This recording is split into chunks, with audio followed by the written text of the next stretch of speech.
meu nome é Mariana Caldeira. Hoje a gente vai falar do pagamento de prolabore e distribuição de lucros na sociedade unipessoal de advocacia. Aqui. A sociedade unipessoal de advocacia é um modelo jurídico específico para advogados individuais que queiram constituir uma empresa e não tenham sócios. Então, existe essa sociedade unipessoal de advocacia especialmente para esses advogados. Assim que você faz essa constituição da empresa, você pode optar pelo regime de tributação do Simples Nacional. E automaticamente você cai no anexo 4, você é enquadrado no anexo 4 do regime, e que ele possui regras específicas do INSS. Dentro desse regime, do anexo 4, não é cobrado a contribuição patronal do INSS. Então, essa contribuição ela tem que ser feita por fora.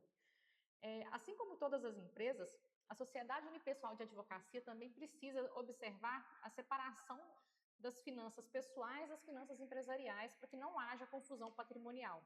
Então, é muito importante, assim como para todas as outras empresas, né, para qualquer empresa, até mesmo para o MEI, que haja essa separação das finanças, para que não haja confusão patrimonial.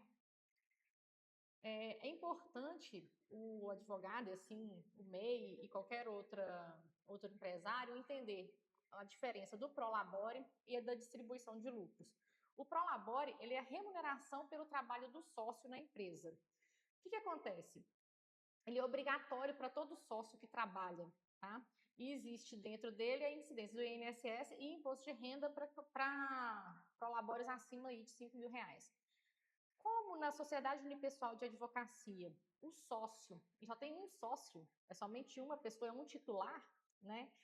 Logicamente, esse titular ele vai trabalhar dentro nessa sociedade unipessoal de advocacia. Então, é algo necessário, é uma relação necessária ali, que esse titular trabalhe na sociedade unipessoal de advocacia. Logo, o prolabore ele se torna obrigatório para esse sócio que trabalha, tá? Qual o valor, né, que a gente deve colocar no prolabore? Qual que é o valor de prolabore mínimo para um advogado? Existem várias maneiras, né, de fazer esse cálculo.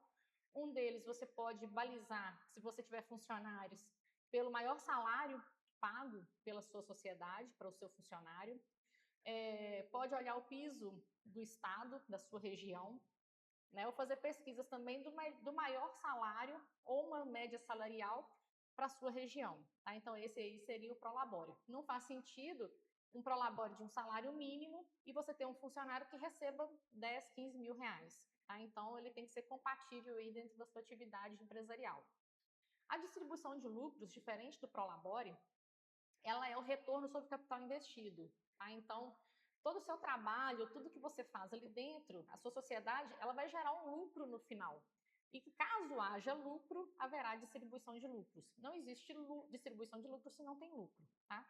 E esse lucro ele é isento de imposto de renda e INSS. Lembrando, claro, que para lucros acima de R$50.000 mensais, né, todo valor que ultrapassar esses R$50.000, há uma incidência de 10% de imposto de renda, a partir agora de 2026. Então, para que haja distribuição de lucros, exige-se formalmente que exista um lucro contábil, ou seja, é necessário que exista escrituração contábil. Tá? Mesmo que às vezes o advogado, o gestor consiga fazer todo o cálculo do imposto, fazer algumas declarações, é necessário que haja a comprovação por um contador, tá? Que exista o lucro contábil. Então, é necessário que exista escrituração contábil durante todo o exercício. Isso.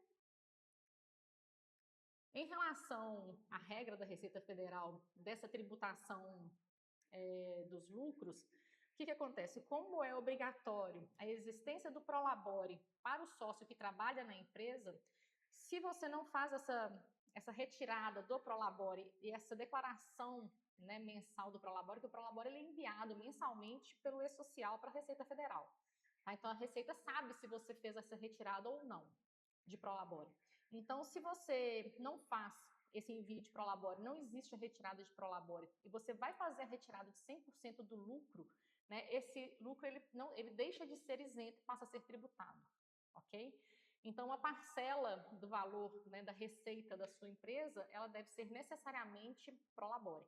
E o prolabore ele vai existir, tá, na contabilidade, mesmo que não haja lucro, mesmo que haja prejuízo e mesmo que não haja faturamento no mês. Tá? A declaração do Prolabore ele existe, mesmo que não haja o pagamento do Prolabore mensalmente. Então, caso você não faça o Prolabore, os riscos fiscais são, né, a descaracterização da distribuição de lucros. Então, a Receita vai entender que você está simulando uma distribuição de lucros, né, isenta. Tributação de 100% das retiradas, de toda essa retirada como Prolabore.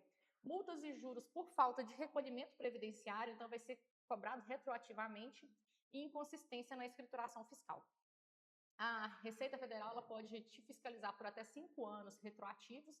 Então, caso você venha fazendo isso pelos últimos 5 anos, ela pode te cobrar multas e juros pelos 5 anos para trás. Tá? E em relação ao Simples Nacional, ao Prolabore dentro do Simples Nacional, você tem que fazer essa contribuição de 20% relativos ao INSS patronal, porque ele não está previsto dentro do anexo 4, mais 11% da contribuição individual do sócio. Então, existe aí 31% sobre o Prolabore, justamente somente por causa da falta da contribuição patronal dentro do anexo 4. Além do INSS, caso o Prolabore ultrapasse os R$5.000, vai também ter a incidência do imposto de renda retido na fonte sobre os valores acima aí dos, né, pela tabela progressiva do imposto de renda. É isso.